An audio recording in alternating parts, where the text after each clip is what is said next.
పవన్ కళ్యాణ్ గారి గురించి ఈ మధ్య డిప్యూటీ సీఎం ఏపీలో డిప్యూటీ సీఎం అయ్యి తెలంగాణలో కూడా మన వచ్చి ఒక అబ్బాయిని పలకరించుకుని అని చెప్పి దాన్ని కూడా రాజకీయంగా చేస్తున్నారు. దాన్ని ఎలా చూస్తారు?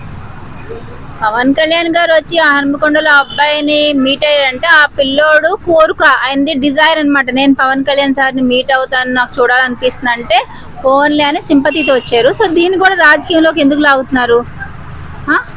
పిల్లోడు పిలిస్తే వచ్చాడు కదా, సొంతగా అయితే వచ్చి ఆయన ఏం వచ్చి ఇది అది చేయలేదు. సొంతగా వస్తే పోనీ మనం ఏదో ఊహించుకోవచ్చు. సో జనాలకి కళ్ళకి కాకులు కొట్టేసినాయి, కళ్ళు కనపట్లేదు, ఏం మాట్లాడుతున్నారో వాళ్ళకి అర్థం కావట్లేదు. పిల్లోడి మీద చిన్న పిల్లోడు పిలిస్తే ఆయన పిల్లోడిది లాస్ట్ కోరికో అని చెప్పి పిలిచి చూడటానికి వస్తారు. దానిలో కూడా మంచిలో కూడా చెడు ఎందుకు ఎత్తుకుతున్నారు? దాన్ని కూడా పాలిటిక్స్ లోకి లాగుతున్నారు.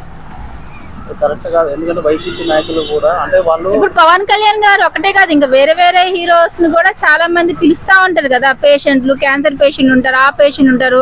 నాకు ప్రభాస్ని చూడాలనిపిస్తుంది, నాకు అల్లు అర్జున్ చూడాలనిపిస్తుంది, ఇది నా లాస్ట్ కోరిక అంటే వాళ్ళందరూ వెళ్ళారు. మరి వాళ్ళు కూడా రాజకీయం కోసం వెళ్ళారా? పవన్ కళ్యాణ్ గారిని పిలిచే టయానికి ఆయన రాజకీయంలో ఉండబట్టే వీళ్ళు ఇలాగా ఓట్ల కోసము పాపులారిటీ కోసం అని ఊహించుకున్నారు.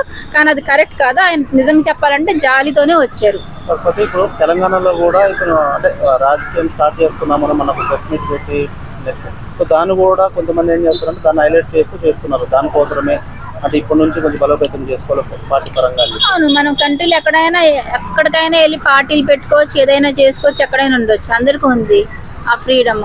వీళ్ళెవరు వద్దంటానికి? దాన్ని ఇలాగే చూస్తున్నారా? అది అలాగే చూడొచ్చా లేదనుకుంటే ఈ అబ్బాయి కోసమే అంటే ఒక ప్రేమతో వచ్చారు అనుకోవచ్చు? నేనైతే అలా అనుకోవట్లేదండి. అబ్బాయి కోసమే వచ్చారు. ఈయన ఇప్పుడు రాజకీయంలో ఉండబట్టి ఈయన రాజకీయ పరంగా పాపులారిటీ ఓట్ల కోసం అని అనుకున్నారు. కానీ అలా కాదు. ఒకవేళ పవన్ కళ్యాణ్ గారు డిప్యూటీ సీఎం కాకపోయినా కూడా పిల్లోడు పిలుస్తూ వచ్చేవాడు. ఇప్పుడు ఆయన డిప్యూటీ సీఎం పదవిలో ఉన్నారు కాబట్టి అందరికి అలా అసూయ వచ్చేస్తుంది. అది మీరేమంటారు? దేని గురించి ఇంకేం చెప్పాలి? పబ్లిక్ మంచిలో కూడా ఇప్పుడు ఆయన వచ్చేసి ఇక్కడ ఏం పార్టీ పెట్టలేదు కదా, ఏమన్నా జెండా పెట్టేసి అక్కడ పార్టీ పెట్టారా? పెట్టలేదు కదా. మరి మంచిలో కూడా చెడు ఎందుకు ఎత్తుకున్నా చెప్పండి? ఆయనకు వచ్చిన సహజ గుణమే. ఆయన ఇంటి దగ్గర డిప్యూటీ సీఎం కాకముందు కూడా ఎవరైనా పబ్లిక్ వెళ్ళి ఏమన్నా ఫైనాన్షియల్ ప్రాబ్లం అంటే చెక్కులు మనీ చేతులు అంటుంట అవసరమైతే స్థలాలు కూడా అమ్మేసి పంచుతారు. ఆయన డిప్యూటీ సీఎం కాకముందు కూడా పబ్లిక్ సర్వీస్ చేసేవాళ్ళు. ఆయన సహజంగా ఉన్న హెల్పింగ్ నేచరే అది. సో నాకైతే ఆయన రాజకీయ పరంగా వచ్చారని నేను అనుకోవట్లేదు.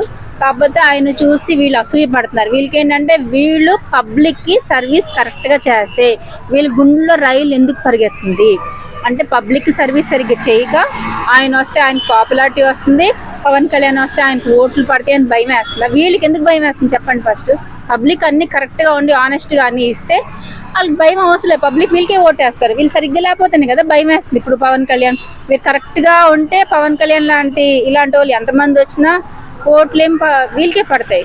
సరిగ్గా లేకపోతే కాబట్టి వీళ్ళకి భయం వేసి జెలస్గా ఫీల్ అవుతున్నారు. అది